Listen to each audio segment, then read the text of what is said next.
Mariola Urrea, buenos días. ¿Qué tal? Buenos días, Aymar. Marisol Hernández, ¿cómo estás? Buenos días. Buenos días. Y Antón Losada, buenos días. Buenos días. Voy a saludar en un minuto a la secretaria de Estado de Migración, pero antes os pido un titular del análisis que hacéis y que podréis desarrollar después del paso que ha dado Pablo Casado agitando el temor a una supuesta llegada de millones de inmigrantes, atribuyéndole al actual gobierno unas supuestas políticas que han generado un supuesto efecto llamada del que están pendientes, según él, millones de africanos, para los que dice que no hay hueco en España. Y además añade, los españoles estaban buscando un partido que dijera esto.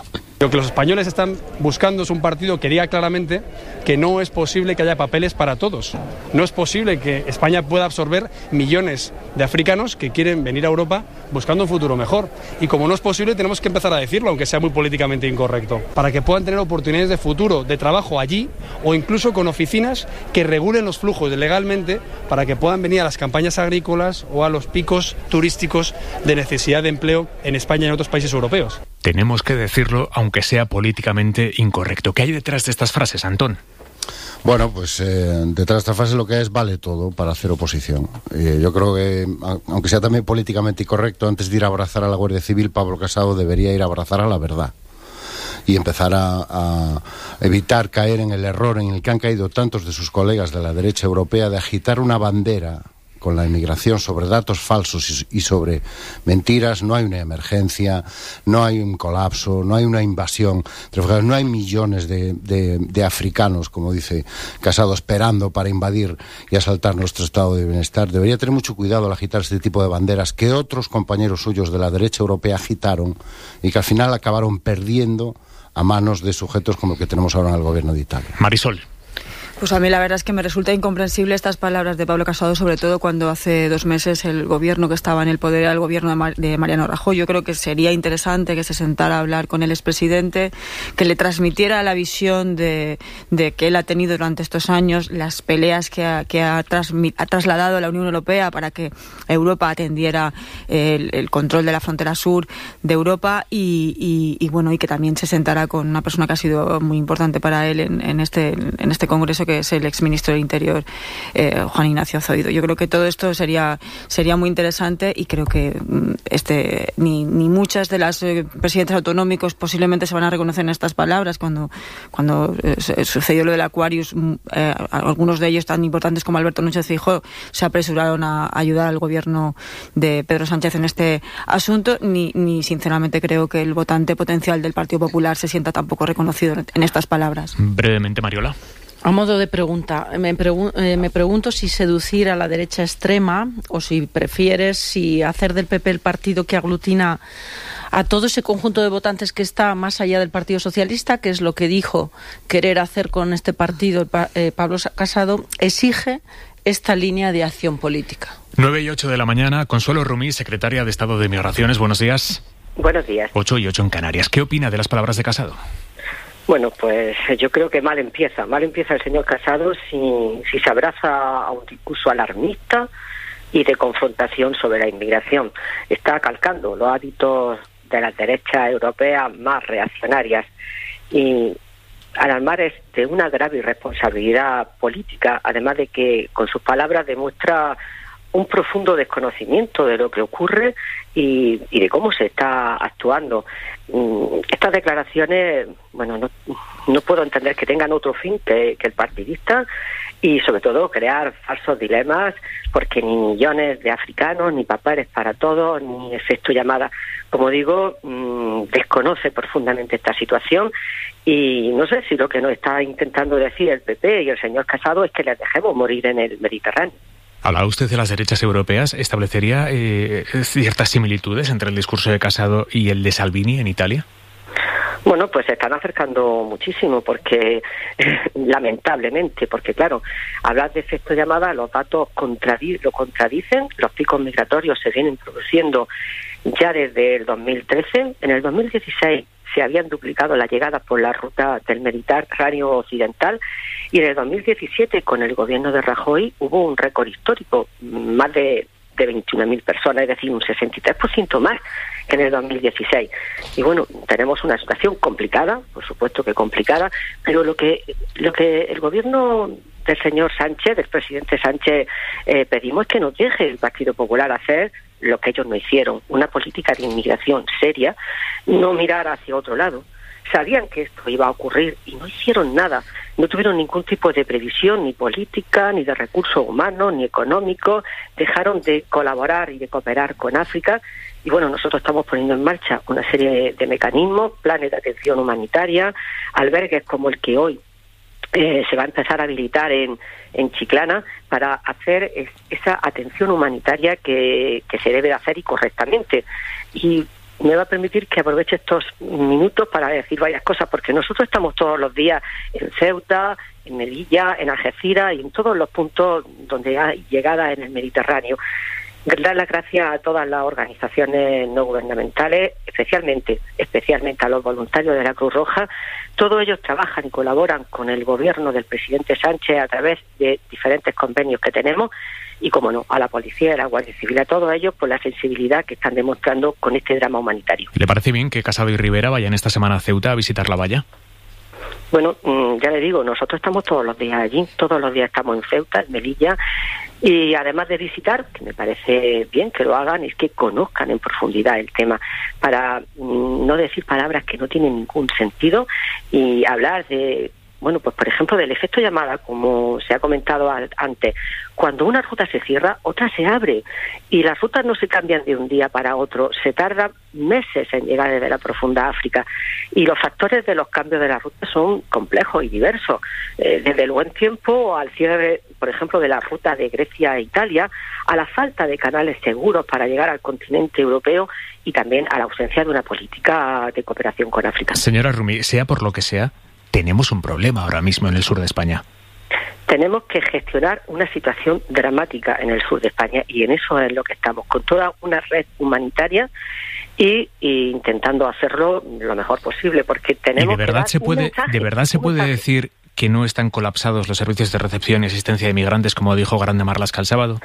Bueno, yo lo que digo es que tenemos una situación compleja que hay que gestionarla, pero tenemos los mecanismos y los programas para hacerlo posible. En ello hemos estado trabajando durante este mes y espero que den resultados. Tengo alguna pregunta concreta, secretaria. ¿Esta noche algún inmigrante ha dormido en un barco?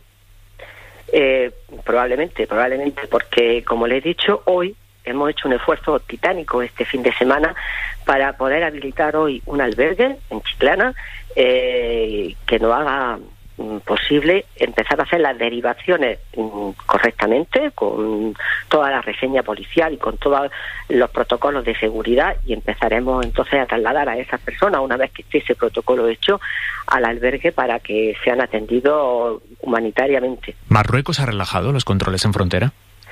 Bueno, mire, yo, como sabe, he estado muchos años trabajando, tengo experiencia en este tema.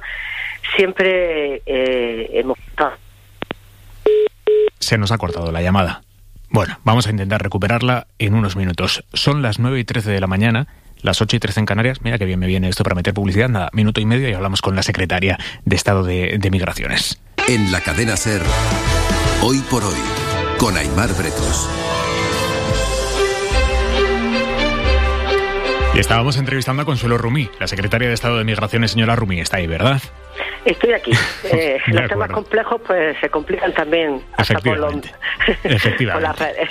Le estaba preguntando si Marruecos ha relajado los controles en la frontera, si está utilizando la presión migratoria como herramienta de negociación con España, con la Unión Europea. Bueno, yo, como le digo, he tenido mucha experiencia en años anteriores y siempre he podido constatar la colaboración de Marruecos en este y en otros temas, pero le decía que también es cierto que Marruecos vive una situación también muy complicada porque el cambio de rutas está llevando allí a un gran número de personas que huyen con desesperación de la miseria y de la guerra, en fin, o de las persecuciones.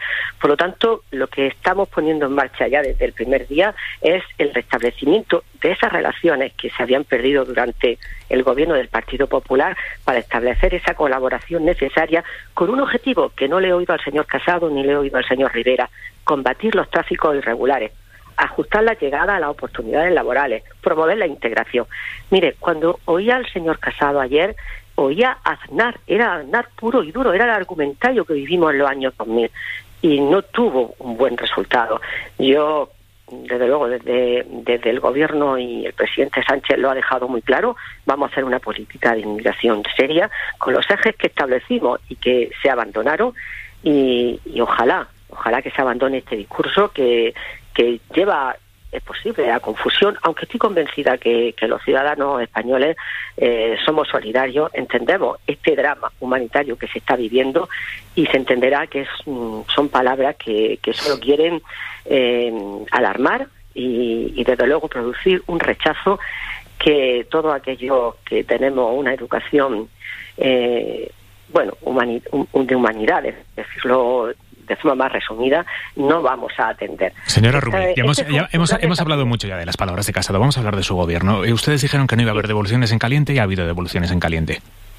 Bueno, yo me remito aquí sí a las palabras del ministro del Interior, tal y como él dijo, no eran devoluciones en caliente porque no se estaba en territorio español. Señora Rubí, si esas mismas devoluciones hubiesen pasado con un gobierno del Partido Popular, usted habría dicho que eran devoluciones en caliente, porque eran en suelo español.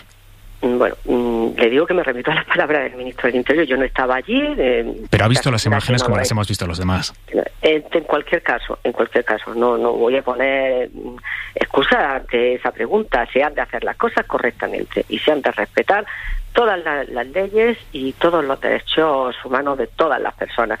También le digo que no me parece bien, por ejemplo, el asalto que tuvimos en Ceuta. Es decir, esa no es la fórmula más correcta para atravesar nuestra frontera, y que evidentemente herir a los agentes, a la fuerza y cuerpos de seguridad del Estado, pues no es precisamente la imagen que a mí me gusta ver. Pero lo que estaba en manos del gobierno, señora Rumi, lo que estaba en manos del gobierno ese día, que era que los inmigrantes que ya habían entrado no fueran rechazados, ¿se puede justificar? ¿El gobierno socialista puede justificar las devoluciones en caliente basándose en la Ley de Seguridad Ciudadana que el propio Partido Socialista recurrió?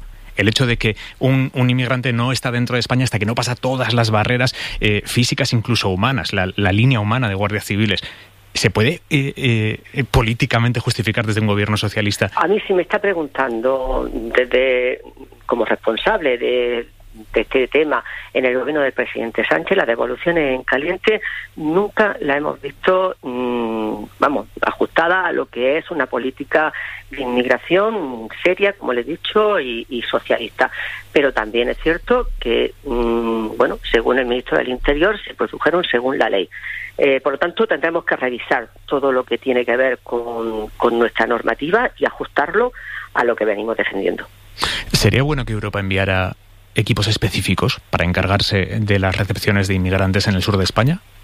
Bueno, estamos trabajando con Europa, estamos pidiendo una serie de ayudas, tanto económicas como de planificación, y el último paso, mejor dicho, que se hizo fue la reunión con el presidente Macron, y estamos incentivando y alertando a Europa de que tiene que haber una política común de inmigración y que debe de estar basada en los ejes que yo le he dicho. No puede ser que la única política europea sea la del control de fronteras. No puede ser, porque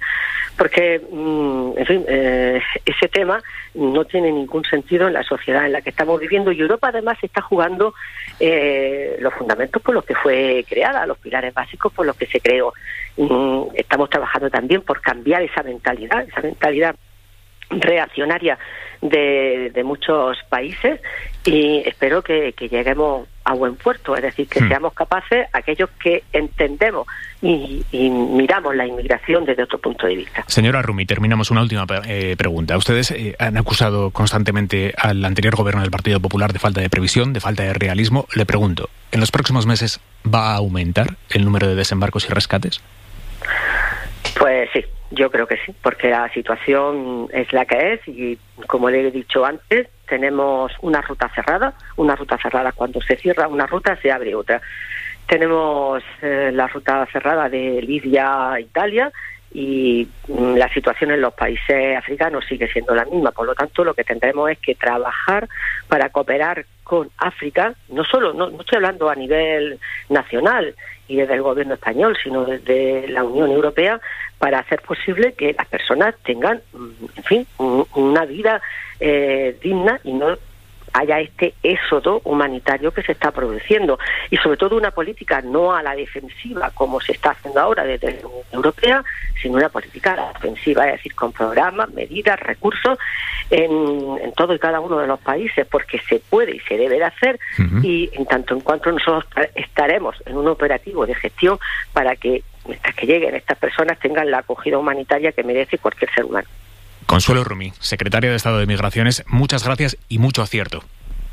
Pues muchas gracias a ustedes y sobre todo, es verdad, se necesita acierto y suerte. Es un tema muy complejo. 9:24 de la mañana, 8:24 en Canarias. Conclusiones, Mariola. Bueno, ha sido una entrevista muy exigente por la que te felicito, Aimar, y yo creo que la Secretaría de Estado ha sido valiente porque el tema realmente es complejo, es incómodo para un gobierno por todos esos elementos que tú muy bien has señalado, devoluciones en caliente, servicios atestados o colapsados que no están dando la respuesta adecuada, probablemente por unos flujos migratorios que se han intensificado en el último tiempo y para las que el gobierno necesita dar las oportunas respuestas, y algunas contradicciones que necesitamos aclarar. La primera de ellas se está viendo en cómo la Secretaría de Estado y la Secretaria de Estado titular de la misma pertenece al Ministerio de Trabajo, Migraciones y Seguridad Social, pero quien se desplaza a la valla es el ministro del Interior, con competencias en la materia desde una perspectiva muy distinta y con una vertiente más securitaria que humanitaria, como la que pretende proyectar la Secretaría de Estado. Es verdad que, muy rápidamente, que la inmigración y los flujos migratorios a los que tenemos que hacer frente no solo son una responsabilidad, por no hablar de problema español, es una responsabilidad a la que tiene que dar una respuesta Europa, pero no podemos ignorar que Europa no está en condiciones de poder ofrecer una respuesta común por la disparidad de aproximaciones a este fenómeno, y en este sentido, ojo, porque el líder de la oposición en España está manteniendo unas declaraciones que ya nos alertan sobre lo difícil que va a tener el gobierno para hacer frente a esta cuestión. Es exagerado, Marisol, pensar que la posición que ha estrenado Casado ante este debate puede llevar a una salvinización de la cuestión migratoria en el debate público en España. Bueno, yo espero realmente que no, que esto no suceda, que Casado corrija este inicio, ¿no?, de discurso en políticas de inmigración que ha iniciado, porque yo creo que no conduce a ningún sitio. Además, es que me parece absolutamente incoherente con lo que ha hecho el gobierno de Mariano Rajoy. De hecho, escuchas a la secretaria de Estado y no creo que diga cosas muy distintas a lo que se ha dicho durante todo este tiempo. Creo que necesitaríamos, como decía Mariola, para presentar ante Europa una posición común, que sería muy importante un consenso interno para poder presionar de alguna manera a Bruselas, que es muy difícil, pero que es un trabajo ineludible, que necesitamos a los eurodiputados socialistas y a los populares. Y luego creo que también hay un trabajo que tiene que hacer el Ministerio de Exteriores fundamental, que es la interlocución con Marruecos. Estamos hablando de que Marruecos está colaborando cuando hay un asalto a la valla el jueves pasado, además de una virulencia muy importante.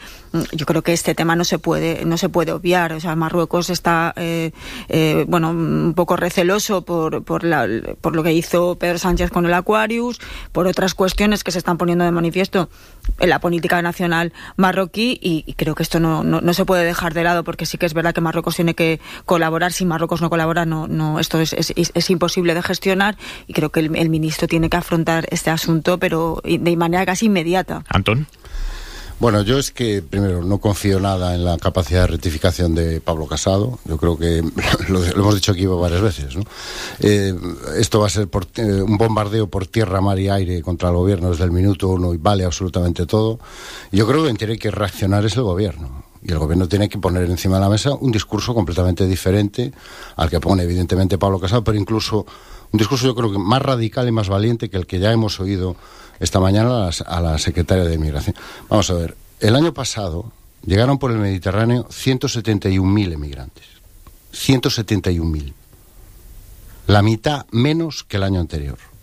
El año pasado entraron por el Mediterráneo, por España, menos de 21.000 inmigrantes. O sea, realmente podemos calificar esto de crisis. O sea, no tenemos recursos para gestionar un flujo de inmigración ilegal, entre comillas lo de ilegal, de 21.000 personas.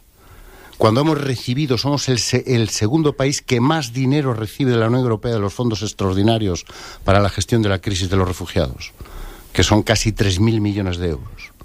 ¿Pero de qué estamos hablando aquí? Y realmente podemos seguir compartiendo, mientras no se cambie este relato, o sea, mientras sigamos todos hablando de crisis, de invasión, de miles y miles, y utilizando torticeramente las cifras, porque se habla de aumentos espectaculares en los porcentajes, pero hombre, si en lo que va de año se calcula que han entrado 21.000, ¿cuántos pueden entrar al final de año? España tiene casi 47 millones de habitantes. Es que estamos multiplicando y agrandando una crisis a base de posverdad. O sea, la inmigración es el ejemplo perfecto de lo que es la posverdad en la política española. Poníamos el otro día, Antón, el ejemplo de que sumando todos los inmigrantes que han llegado este año a España no se llena ni un cuarto de Bernabéu. Es que es así, esa es la cuestión. Y lo estamos relatando como si estuvieran nuestras fronteras y al otro lado, es que parece una escena del Señor de los Anillos. Antón, sí, de acuerdo, pero hay un problema. No, sin duda, hay un problema, pero de gestión de recursos del gobierno. Vuelvo a insistir, del gobierno anterior, y este que acaba de llegar, pero que tendría que haber tomado notas del minuto 1. Somos el segundo país que más fondos recibe de la Unión Europea para gestionar este tipo de situaciones. O sea, el primero es Italia, que tanto se queja. Los segundos somos nosotros. Europa ha repartido 1.800 millones de euros desde el año 2015 para la gestión del problema concreto de los refugiados. Mariola, hay que cambiar el marco del debate, porque mientras sigamos planteando en términos catastróficos, es decir, el discurso de Casado tiene todas las de ganar. Mariola. En ese sentido, yo estoy de acuerdo con Antón que aquí hay una falta de adecuación a la verdad que complica el debate, pero yo tengo la impresión de que esa nueva verdad o posverdad o esa mentira se está instalando y la sociedad la está comprando, porque esas imágenes de asalto a la valla visualmente tienen una carga, tanto en términos de destrozo humano como en términos de pretensión de que nuestro control de fronteras no está siendo eficaz, muy difícil de contrarrestar. De ahí que la reacción de la Secretaría de Estado en su discurso daba la impresión casi de reactivo frente a una gestión de un problema que le desborda. Pero hay un elemento que me gustaría insistir en ello, que lo apuntaba Marisol, la cuestión con Marruecos. Yo creo que nos cuesta hablar en profundidad de lo que está pasando en Marruecos. Vamos a ello. Y en Marruecos lo que está ocurriendo es que está a punto de colapsar. La situación política de Marruecos es de una inestabilidad que supera la capacidad de acción del ministro de Asuntos Exteriores. Estamos hablando de algo que ha comenzado a ocurrir y que no va a mejorar y por lo tanto en los próximos meses vamos a asistir a una inestabilidad con la que tenemos que convivir dentro de lo que es la gobernabilidad de Marruecos y que va a tener un impacto en la gestión de flujos migratorios.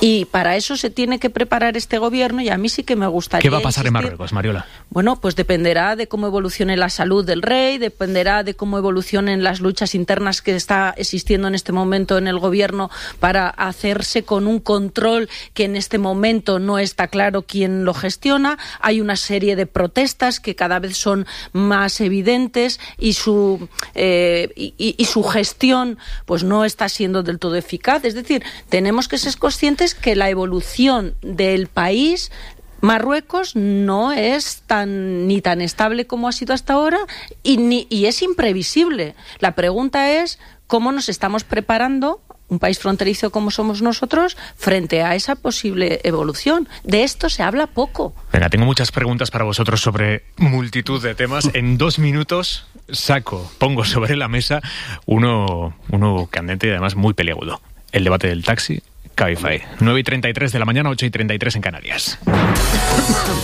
En la cadena SER, hoy por hoy, con Aimar Bretos. Decíamos a las 8 de la mañana que los taxistas llegan hoy a mediodía, nada, dentro de 2 horas y media, a la reunión en el Ministerio de Fomento con una demostración de fuerza que no habían mostrado tan coordinada y tan intensa hasta ahora en sus anteriores protestas. Lo que hasta el viernes era una huelga en Cataluña y en concreto en Barcelona por el reglamento municipal que limitaba las licencias VTC, que son las de Uber y Cabify, el viernes se convirtió ya en una huelga con espejo en Madrid. Y a lo largo del sábado y domingo, con espejo en decenas de ciudades españolas. Quiero conocer vuestro análisis sobre el conflicto en sí y sobre la gestión del conflicto por parte del Gobierno y de las distintas administraciones. Antón. Bueno, primero que tenemos un ejemplo de lo que pasa cuando no se regula una actividad económica. Todos estos que hablan de la desregulación y de las bondades de la competencia dejada a su libre albedrío, ¿no? Y la mano invisible famosa de Adam Smith, que acaba demostrando que será invisible, pero además es bastante tonta, ¿no? Y acaba generando este tipo de situaciones, porque es lo que tenemos aquí. Es decir, una retirada descontrolada y poco pensada del Estado de una actividad que estaba regulada, un vacío legal que se produce durante casi un lustro, casi 5 años, que es lo que ha generado esta situación. Que es que hay muchas licencias que se estaban tramitando, que estaban solicitadas antes de la entrada en vigor de la ley de 2015 y que ahora se están concediendo. Si no se están concediendo administrativamente, algunas se están concediendo en los tribunales, ¿no? Entonces yo creo que es un ejemplo perfecto de los problemas de desregulación y de dar acceso a la libre competencia sin más. Segundo, yo creo que tenemos enfrente un falso dilema que se nos intenta plantear entre monopolio y competencia. No. Esto no es un problema entre monopolio y competencia. Yo no he oído a los taxistas negarse a tener competencia. Es un conflicto entre actividad regulada y actividad completamente desregulada. Es decir, entre el mundo del taxi, profusamente regulado, con unas rigideces administrativas que encarecen significativamente el servicio, y una actividad que sigue siendo un misterio muy bien cómo funciona. También tiene su regulación, Antonio. Sí, pero ¿dónde pagan sus impuestos? ¿Cuáles son las condiciones en las que trabajan esos conductores? Es decir, yo oí a la entrevista, magnífica entrevista, yo no quiero ser menos que Mariola a la hora de hacer la pelota, magnífica entrevista. Ya estabas tardando. Magnífica entrevista al representante de las licencias las VTC, no me salió, las VTC, y era realmente, My Little Pony, ¿no?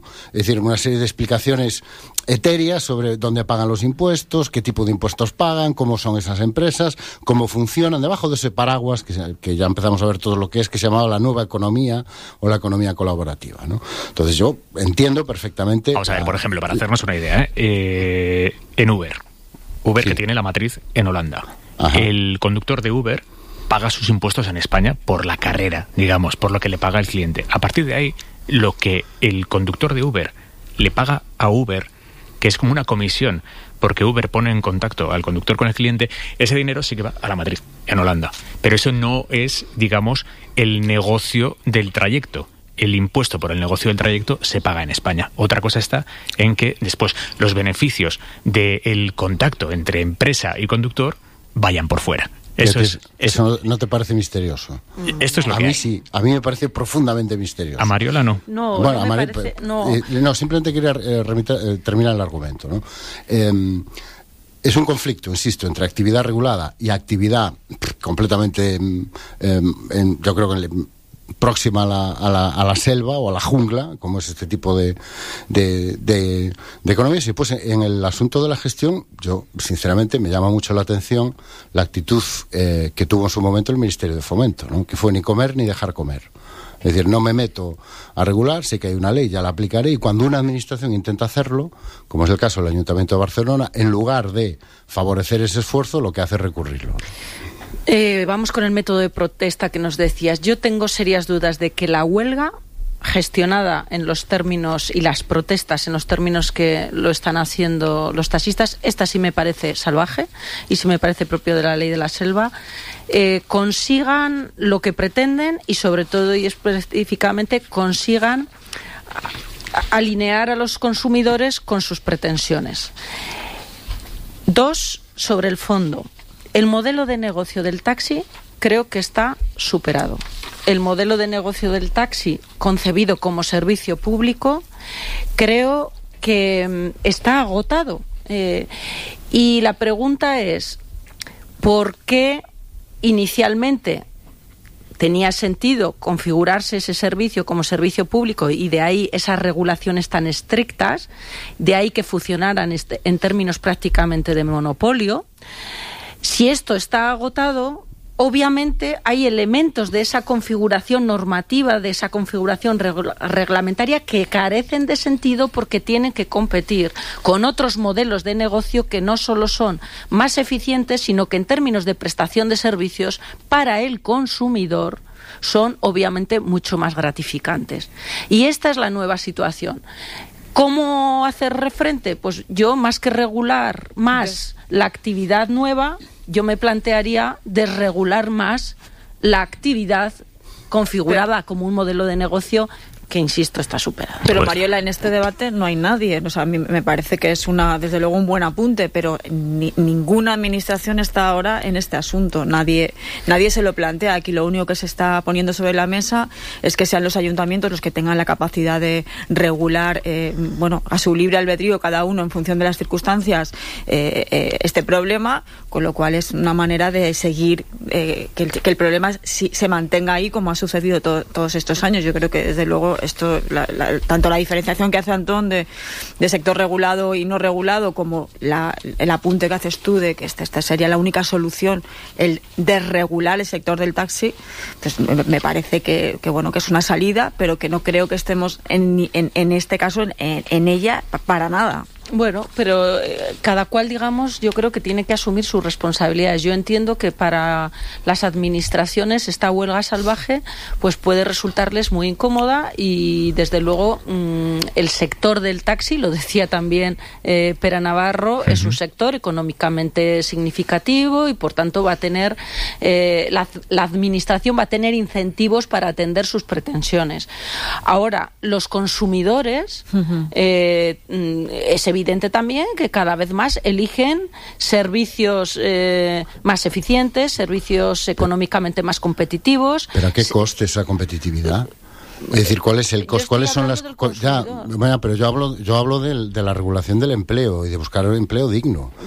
¿Cuáles son las condiciones de muchos de esos conductores? Pero, Antón, esto también es una obligación del propio. Pero si la mayor parte eso no es eficiencia, eso antes se llamaba explotación. Explotación laboral. Podríamos hablar mucho de este tema en relación con el taxi, cuando en ocasiones. Pero es que una explotación no justifica la otra, que yo sepa. No, pero si es una cuestión de calidad del servicio. No, pero no es un tema de calidad, Mariola. Es un tema de condiciones y de dignidad, cómo se presta este servicio. Y el servicio del taxi está regulado. Hay mecanismos más que suficientes para que la administración persiga y castigue cualquier tipo de explotación. Y lo otro es la ley de la selva. Es la ley del más fuerte, que se aprovecha la desesperación de mucha gente que encuentra ahí unos recursos y unos ingresos que no encuentran en el mercado laboral ordinario. Y de ahí salen los precios fantásticos para los consumidores. Es como cuando hablamos, ¿qué ropa tan barata venden determinadas marcas? Sí, pero ya sabemos a qué precio. Ya sabemos de dónde vienen esos precios tan baratos. Pero si no es una cuestión solo y exclusivamente de precio y de condiciones laborales, que podemos abrir un capítulo interesante sobre eso y en algunos puntos, Antón, vamos a estar de acuerdo. Pero el tema es, ¿tiene sentido la configuración del modelo de negocio de taxi tal y como lo conocemos hasta ahora? Sí. Pues la respuesta, claro. Te desmiente el mercado. Porque es mercado. Ya, pero si repasas históricamente por qué el taxi se ha ido regulando como se ha ido regulando, es que todas estas regulaciones pero si es un mercado cerrado en monopolio. Se fueron generando para proteger al consumidor, para que el consumidor tuviera, el cliente del taxi tuviera en todo momento garantizados todos sus derechos y todas sus seguridades, sabiendo quién le prestaba el servicio, en qué condiciones, con determinadas requisitos de seguridad, de país, etcétera. Y con otra configuración. Por eso, entonces, de acuerdo al relato que tú estás haciendo, tenía sentido configurar esa práctica como servicio público con esa reglamentación. Hoy carece totalmente de sentido. ¿Pero tú crees que carece de sentido que haya una regulación que obligue a los que se dedican a este tipo de transportes a cumplir determinadas Yo creo condiciones? Que carece de sentido cualquier modelo de negocio articulado sobre un monopolio. Pero es que esto no es un monopolio, esto es un servicio público. Y los servicios públicos se regulan. Por cierto, hablando de regulación, un segundo, un paréntesis, hablando de regulación, tengo una noticia. El Ministerio de Fomento nos asegura que el ministro Ábalos cesó fulminantemente al secretario de Transportes, que venía heredado del gobierno anterior, por presentar el recurso contra la decisión de la Autoridad Metropolitana de Barcelona de instalar esa limitación de 1,30 sin haber consultado a sus superiores. El secretario de Estado de Transportes presentó ese recurso y además pidió unas cautelares que después terminaron retirando esa petición de cautelares y, según nos confirman ahora mismo fuentes del Ministerio de Fomento a la cadena SER, Ábalos cesó fulminantemente a ese secretario de Transportes. Se nota que en Fomento escuchan la SER, ¿eh? Sí, atentamente además. Atentamente, sí. Bueno, pero al final aquí también yo creo que ha habido una irresponsabilidad por parte de Ada Colau muy importante, sabiendo que no tenía las competencias eso es para discutible, ¿eh? Claro, bueno, pero es la base lo ha dicho el Tribunal Superior de Justicia de Cataluña. Esas competencias no las tenía en su totalidad, en su plenitud, para poder llevar a cabo esta regulación. Pero se las podría haber delegado el Estado en lugar de recurrirlo. Pues, claro, si el Estado no hubiera recurrido, el decreto estaría en vigor. Bueno, claro, es que esa es la cuestión. Claro, pero también el Estado tiene la abogacía del Estado en lo que hizo fue pero plantear. Pero si no la está ejerciendo, Marisol. Hay una cuestión si la tiene delegada a las comunidades autónomas. Pero la competencia legalmente es de ellos. Del decreto. Una cuestión concreta. Si se pretende que en el área metropolitana de Barcelona haya un Cabify o un Uber por cada 30 taxis, de los 1.400 que hay ahora, pasarían a ser 400. ¿Quién explica que 1.000 de esos 1.400 pasan a tener vetada el uso de una licencia que ganaron legalmente, que solicitaron en un momento en el que la ley se lo permitía y que recibieron en un momento que la ley se lo permitía, o bien atendiendo a una ley anterior? Ya cuando pasara a estar regulado el sector, pasan a recibirlo atendiendo a la ley anterior, que era cuando lo solicitaron. A esas 1.000 personas, de 1.400, ¿quién les dice? Tú, no. Es que no se puede revertir. Yo creo que esta situación no se puede revertir. Sí, se puede, claro que se puede. No, porque hay responsabilidad patrimonial de la administración. Bueno, salvo en ese caso, pero al final... Habría que ver de esos 1.000 cuántos tienen licencia efectivamente para operar en Barcelona. Para empezar. Sí, o sea, porque hay gente, claro, bien, pero esto es lo que hay que regular también en ese sentido. Claro. No puede ser que gente con licencias en otras comunidades esté operando en Madrid, en Barcelona o en otros centros urbanos donde hay más trabajo. Esto es verdad, pero esto también estaría de la administración. O sea, esto es lo que tiene que plantear el ministro de Fomento en las reuniones o el secretario de Estado en las reuniones que va a mantener en los próximos días. También el control de que ese tipo de vehículos no puedan coger a nadie en la calle. Tan regulado, porque cuando no se regula de esta manera se acaban generando estas situaciones, que tú te sacas una licencia en Lleida y te vas a Barcelona, que es donde está el negocio. Bueno, 9:47 de la mañana, 8:47 en Canarias, última semana, digamos, plenamente hábil en cuanto al curso político. Veremos, bueno, porque... O no. O no, sí, o no. Efectivamente, o no. Pero en principio, según las previsiones que manejamos políticos y periodistas, esta es la última semana plenamente hábil. ¿Cómo llega el gobierno a esta semana después de la votación que perdió el viernes, una importantísima votación, la de la senda del déficit, que tendrá que volver a llevar ahora dentro de un mes, y veremos en qué punto está cada uno dentro de un mes, pero desde luego estos no son los planes del gobierno con los que el gobierno pretendía llegar a agosto, y si lo eran lo ha disimulado mucho. Mariola. Bueno, yo creo que ha tomado tierra y contacto con una realidad parlamentaria muy complicada y con unos socios parlamentarios que también tienen que buscar su hueco electoral, sus guiños, no perder espacio político, y eso hace seguramente que explique bien este tipo de comportamientos respecto a situaciones como las del déficit y el techo de gasto, que aparentaban que iban en una dirección y han ido en otra, ¿no? Que esto no iba a ser fácil, yo creo que el presidente Sánchez lo sabía, o tenía elementos más que suficientes para poder haber tenido un análisis de la situación en estos términos, ¿no? Las vacaciones yo creo que les va a sentar bien a todo el mundo, y septiembre comienza un curso político extraordinariamente duro y exigente, donde las personas que en el gobierno se dedican a la cuestión parlamentaria, la relación gobierno-parlamento, y sobre todo quienes lideran el grupo parlamentario socialista, van a tener que esforzarse mucho, y sobre todo van a tener que dar pruebas de mucha calidad técnica en el trabajo que desarrollan, porque ahí está, creo, el negocio, ahí está el quid de la cuestión. Bueno, yo creo que el Gobierno ha constatado la debilidad parlamentaria que tiene y en estos momentos se presenta un futuro difícil, porque bueno, los presupuestos hay que intentar aprobarlos. Si no puedes sacar adelante tus presupuestos, el horizonte de la legislatura será mucho más corto. Yo creo que la ministra no puede llegar el otro día como llegó al Congreso sin haber hecho un trabajo previo de negociación con todos los grupos políticos, pese a que que ellos piensen que realmente esta nueva senda de déficit es positiva para los españoles, es positiva para las comunidades autónomas. Tienen que convencer de ello a sus socios de gobierno. No puede ser que ninguno de los que le apoyaron la moción de censura, menos el PNV, les acompañen ahora en este asunto, y además se presentan dos realidades diferentes. Por una parte, la relación con Podemos, la relación con sus socios, digamos, con los que tiene un conflicto de intereses diario, y luego la relación con el PDeCAT y Esquerra. O sea, ahí todavía la cosa se complica más, ya no solamente una cuestión económica. El PDeCAT está plantando cara al gobierno de Sánchez, y Esquerra se está viendo arrastrada también por esta situación, con lo cual el esfuerzo que va a tener el gobierno que hacer en este tiempo va a ser titánico. Bueno, yo creo que la luna de miel ha terminado, ¿no? Hemos vivido un mes y medio de ficción en la que Pedro Sánchez ha gobernado como si tuviera mayoría absoluta y la oposición ha desaparecido, y volvemos a la realidad. Entonces yo creo que vamos a asistir a un ajuste de expectativas, ¿no? Pedro Sánchez y su gobierno tienen que entender que no, aunque gobiernen en solitario, lo hacen sobre un grupo que tiene 84 diputados y que por lo tanto no pueden gobernar sin pactar antes todo lo que llevan al Congreso de los Diputados. No puede ser un trágala, no puede ser o conmigo o con el PP, elige, como si fuera un pack cerrado, ¿no? Y sus socios también tienen que asumir que el gobierno de Pedro Sánchez no tiene mayoría absoluta, que tiene 84 diputados y que se le puede pedir lo que se le puede pedir a un gobierno de 84 diputados, ¿no? A partir de ahí, el choque, el baño de realidad, como decía Mariola, ha sido bastante dramático, pero yo también pondría un poco de prudencia, ¿no? Porque yo creo que el principal factor que explica el éxito de la moción de censura, que es que solo había un partido que quería elecciones, que era Ciudadanos, no ha variado. Muchas cosas han variado, pero esa sigue estable. Al PSOE no le interesa ahora unas elecciones. Para el PP todavía es demasiado pronto.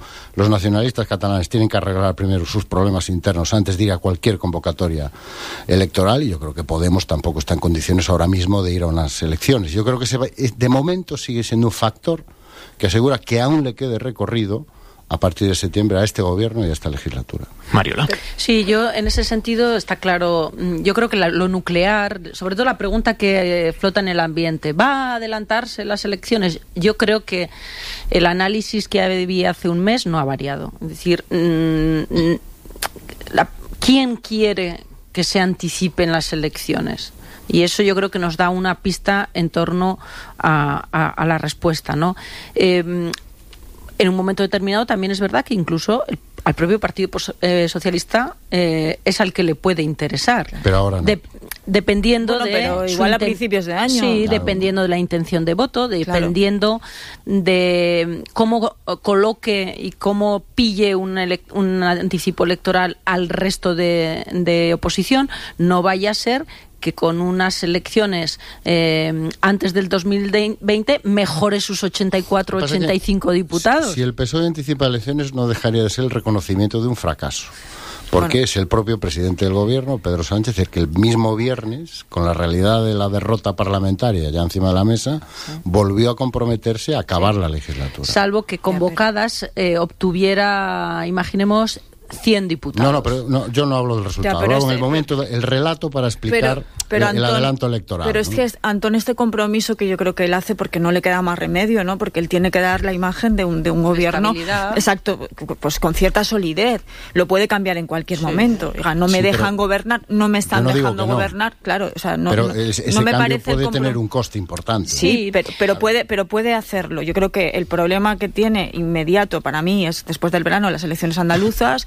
Susana Díaz ha dicho que ella quiere convocar, si al final adelanta al otoño, solamente elecciones andaluzas, que estos comicios no se mezclen con ningún otro, con lo cual nos iríamos a un horizonte posiblemente de principios de año, si no se juntan con las elecciones autonómicas. Habría que preguntar también al resto de varones del Partido Socialista si ellos quieren que se les cedan demasiado las generales. 9:54 de la mañana, 8:54 en Canarias.